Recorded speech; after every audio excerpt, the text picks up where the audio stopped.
तो क्वेश्चन करते हैं, a conducting loop in shape of a right angled isosceles triangle of height 10 cm is kept such that 90-degree vertex is very close to an infinitely long conducting wire.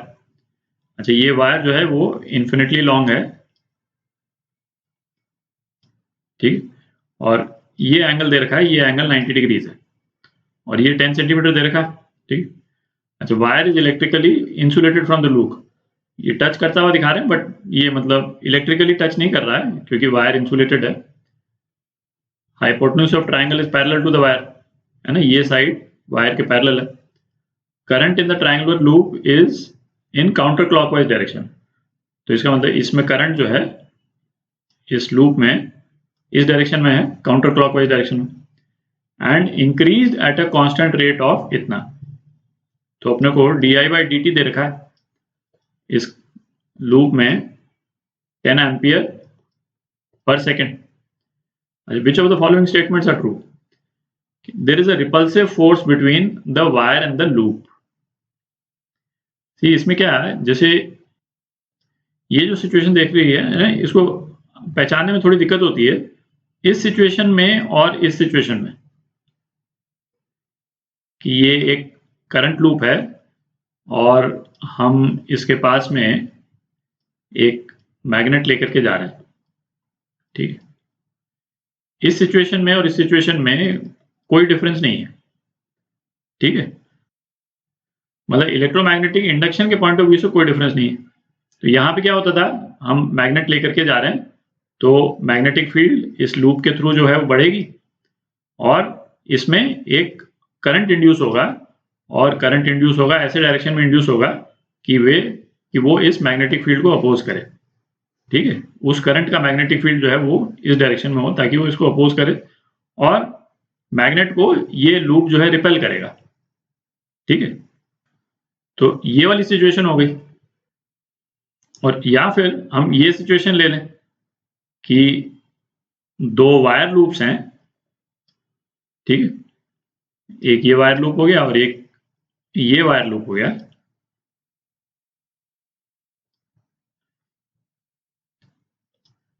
ये wire loop 1 हो गया और ये wire loop 2 हो गया। तो ये situation भी अपन ने स्टडी की कि इसमें पहले वाले वायर में यदि हम एक करंट पास करते हैं और करंट को वेरी कराते हैं तो एक मैग्नेटिक फ्लक्स जो है वो दूसरे वाले वायर के साथ में लिंक होगा, ठीक है, और वो वेरी करेगा, ठीक है। और मैग्नेटिक फ्लक्स यहाँ पे वेरी करने से इसमें एक ईएमएफ इंड्यूस होगा और ईएमएफ इंड्यूस होने के कारण इसमें एक करंट प्रोड्यूस होगा जो कि ये इंक्रीजिंग मैग्नेटिक फील्ड, ये जो भी मैग्नेटिक फील्ड वेरी कर रही है ना, उसको अपोज करेगा, ठीक है। तो एक रिपल्सिव फोर्स जो है इन दो लूप्स के बीच में एग्जिस्ट करता है और इस मैकेनिज्म के कारण एग्जिस्ट करता है, ठीक है। तो इस फिनोमेना को अपन क्या बोलते थे, इस फिनोमेना को अपन बोलते थे म्यूचुअल इंडक्टेंस, ठीक है। एग्जैक्टली म्यूचुअल इंडक्टेंस का ही फिनोमेना इस लूप में और इस वायर में एग्जिस्ट करेगा, ठीक है। हालांकि इसमें बहुत ऑब्वियस नहीं है क्योंकि ये स्ट्रेट वायर है ना, और ये एक वायर लूप है, बट इसमें होगा ये कि इस वायर लूप में करंट चूंकि वेरी कर रहा है ना, अपने को दे रखा है करंट वेरी कर रहा है, तो करंट वेरी करेगा तो जो फ्लक्स लिंक हो रहा है इस वायर के साथ में वो वेरी करेगा।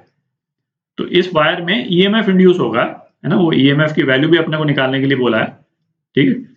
इस वायर में ईएमएफ इंड्यूस होगा और इस तरह से ईएमएफ इंड्यूस होगा कि जिसके ईएमएफ के कारण जो इसमें करंट हो वो करंट चेंजिंग मैग्नेटिक फील्ड को अपोज करे, ठीक है।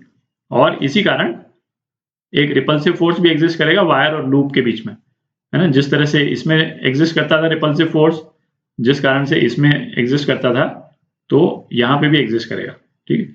तो इसका ए पार्ट तो करेक्ट है ना, म्यूचुअल इंडक्टेंस का केस है, ठीक है। अच्छा, बाकी सेंटेंस देखते हैं। If the loop is rotated at a constant angular speed. अच्छा, ये बात का क्वेश्चन है ना, ये तो एक्चुअली डी पार्ट होना चाहिए था, पहले पूछ लिया है। पहले अपन ऐसा करते हैं, इंड्यूस्ड ईएमएफ निकालते हैं, जो कंडीशन अपने को दे रखी है उससे इंड्यूस्ड ईएमएफ निकालते हैं वायर में, ठीक है, और फिर ये निकालेंगे कि इंड्यूस्ड करंट क्या होगा, उसका डायरेक्शन क्या होगा, ठीक है। और फिर उसके बाद में देखते हैं कि यदि हम करंट को भी वेरी करें और वायर को भी यदि घुमा दें एंगुलर स्पीड से तो एडिशनल ईएमएफ और भी कुछ प्रोड्यूस होगा क्या?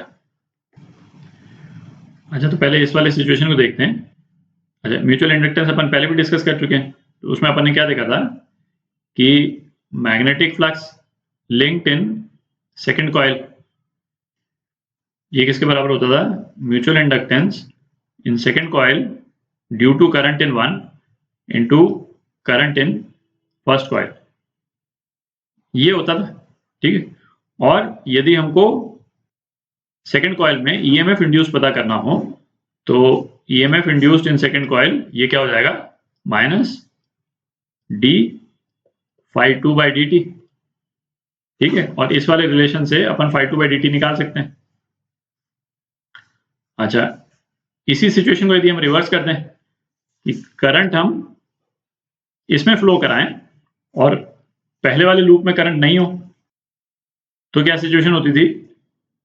Phi 1 flux linked in first loop is equal to mutual inductance of first loop due to second into current in second loop, ये होता था।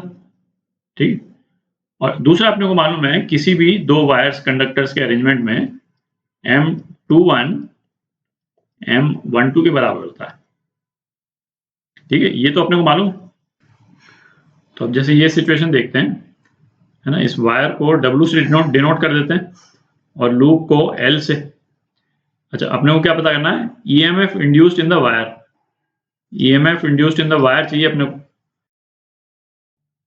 तो EMF निकालने के लिए अपने को क्या चाहिए होगा? Rate of change of flux linked with the wire, है ना, d phi wire by d t. अब किसी भी स्ट्रेट वायर के साथ में फ्लक्स कितना लिंक हो रहा है उसको कैलकुलेट करना तो प्रॉब्लमेटिक चीज है ना, उसको निकालना इतना आसान नहीं। अब फाई डब्ल्यू यदि अपने को निकालना है तो फाई डब्ल्यू निकालने के लिए अपने को mutual inductance in the wire due to loop into current in loop, है ना, या तो अपने को ये पता हो, है ना, ये भी अपने को मालूम नहीं है। तो लूप से वायर में जाने में मुश्किल है, लूप के करंट से वायर का फ्लक्स निकालना मुश्किल है। मतलब लूप का करंट IL यहां से वायर का फ्लक्स निकालना मुश्किल है ना, ये डिफिकल्ट है, ये तो दिख रहा है। पर यदि वायर में यदि हम करंट ले लें, सिचुएशन को रिवर्स कर दें, IW, ठीक है, तो वायर में करंट से लूप में फ्लक्स निकालना ये तो इजी है। ठीक है, क्योंकि हमको मालूम है कि वायर जो है वो मैग्नेटिक फील्ड कितना प्रोड्यूस करेगा और उसके एरिया में अलग अलग डिवाइड करके हम फ्लक्स निकाल सकते हैं, और वो फ्लक्स निकाल करके अपन म्यूचुअल इंडक्टेंस निकाल सकते हैं। कौन सी वाली? हम म्यूचुअल इंडक्टेंस निकालेंगे, mutual inductance in loop due to current in wire, MLW। और हमको क्या है, ये मालूम है कि MLW MWL के बराबर है। ठीक है, ये तो अभी अपन ने देखा। तो उसके बाद में फिर हम फाई डब्ल्यू निकाल लेंगे और EMF निकाल लेंगे। ठीक है, तो अब ऐसा करते हैं, अपन एक करंट मान लेते हैं IW वायर में, और लूप में करंट जो है वो हटा देते हैं और flux linked in the loop निकालते हैं। ठीक है, उसका लॉजिक यही है। तो अपन यहाँ पे क्या कर रहे हैं, mutual inductance of loop due to current in wire निकाल रहे हैं, और इसके लिए अपने को क्या चाहिए? Flux linked in the loop due to current in wire. ठीक है, तो ये एम है अपना। तो सपोज एक करंट IW फ्लो कर रहा है वायर के थ्रू, तो मैग्नेटिक फील्ड जो है वो क्या प्रोड्यूस करेगा? Mu naught I upon 2πr, है ना, ये तो अपने को मालूम है। अच्छा, कोई एक किसी एक डिस्टेंस पे इस ट्राइंगल में एक पतली सी स्ट्रिप ले लेते हैं dx विड्थ की, और ये डिस्टेंस x ले लेते हैं।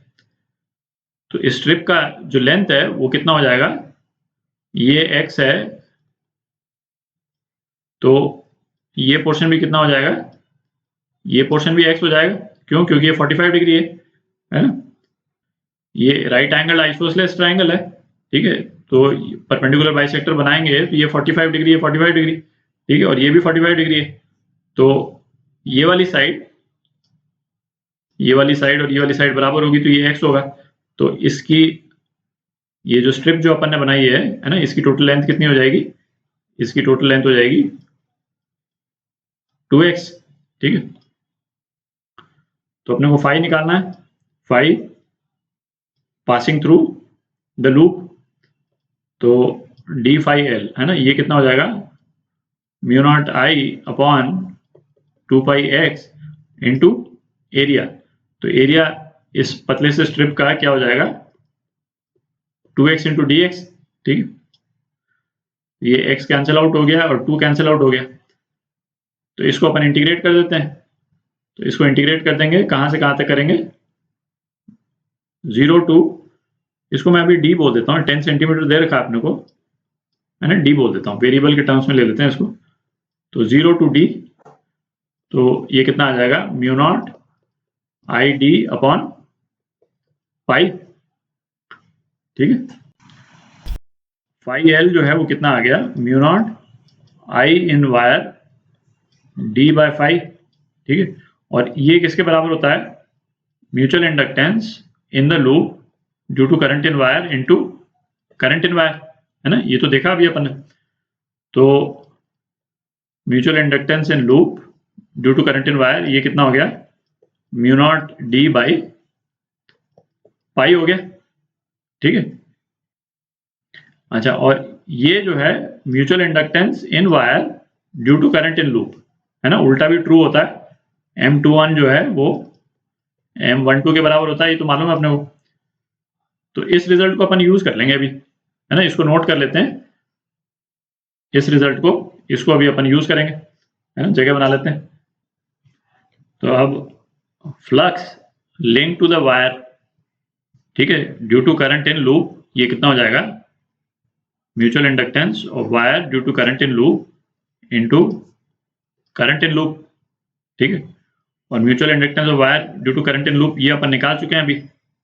तो ये कितना हो गया? Mu naught d I L upon pi, ये कितना हो गया? Flux link to the wire, ठीक। अपने को ईएमएफ इंड्यूस्ड इन वायर निकालना है। तो ईएमएफ इंड्यूस्ड इन वायर कितना हो जाएगा? D phi W by d t, है, नेगेटिव नहीं डाल रहे हैं, ये अपने को मालूम है कि ये अपोज करेगा मैग्नेटिक फील्ड को, केवल मैग्नीट्यूड ले रहे हैं। तो ये कितना हो गया? Mu naught D by pi D I L by d t, ठीक है। अच्छा, डी ये आई एल है ना, D I L by d T अपने को 10 दे रखा है, और डी कितना है? 10 सेंटीमीटर। तो ये कितना हो गया? Mu not by pi 10 centimetre is 0.1 into 10, है, तो ये 1 हो गया। तो ईएमएफ इंड्यूस्ड इन वायर ये कितना हो गया? Mu not by pi volt, ठीक है। तो ये आ गया अपने पास में, और इसमें स्टेटमेंट क्या दे रखा है? Magnitude of induced EMF in wire is mu naught by pi volt. तो ये करेक्ट है ना, सी पार्ट ये करेक्ट है। अच्छा, अब क्या डी पार्ट देखते हैं, ये डायग्राम थोड़ा क्लियर कर लेते हैं। तो अब डी पार्ट देखते हैं। डी पार्ट में इस वायर में इंड्यूस्ड करंट अपने को पता करना। तो ये इंड्यूस्ड करंट जो है वो इस लूप में जो मैग्नेटिक फील्ड में चेंज हो रहा है उसको अपोज करेगा, ठीक है। ये करंट जो है वो लूप के मैग्नेटिक फील्ड के चेंज को अपोज करेगा। तो मैग्नेटिक फील्ड जो है वो किस डायरेक्शन में है? लूप में, लूप के कारण जो मैग्नेटिक फील्ड है वो आउटसाइड द पेपर है ना, इस डायरेक्शन में है। आप राइट हैंड के फिंगर्स को यदि कर्ल कीजिएगा तो थंब जो है वो पेपर के बाहर आएगा, ठीक है। तो यदि वायर के करंट को इस मैग्नेटिक फील्ड को अपोज करना है तो वायर में जो करंट है वो किस डायरेक्शन में होना चाहिए? इस डायरेक्शन में होना चाहिए, आई डब्ल्यू, ठीक है, ताकि आप कर्ल कीजिएगा फिंगर्स को तो मैग्नेटिक फील्ड जो है वो इस मैग्नेटिक फील्ड को अपोज करेगा, अपोजिट डायरेक्शन में आएगा उसके। तो इसमें क्या दे रखा है? Induced current in the wire is in opposite direction to the current along the hypotenuse. तो हाइपोटेन्यूज में करंट जो है वो इस डायरेक्शन में है। तो ये क्या बोल रहा है कि करंट जो है वो इस डायरेक्शन में होना चाहिए। इस डायरेक्शन में, ठीक है, पर अपना तो करंट जो है वो इस डायरेक्शन में आया, तो ये स्टेटमेंट गलत है, डी पार्ट है ना, ये स्टेटमेंट गलत है। अब बी पार्ट देखते हैं। तो बी पार्ट में क्या बोल रहा है, if the loop is rotated at a constant angular speed about the wire, इस लूप को इस वायर के अबाउट हम रोटेट करा रहे हैं, ठीक है, कुछ इस तरह से, ठीक है। तो एन एडिशनल ईएमएफ, मतलब ये जितना ईएमएफ अपन ने निकाला है, ये वाला ईएमएफ, इसके अलावा an additional EMF of mu naught upon pi volt is induced in the wire, ठीक।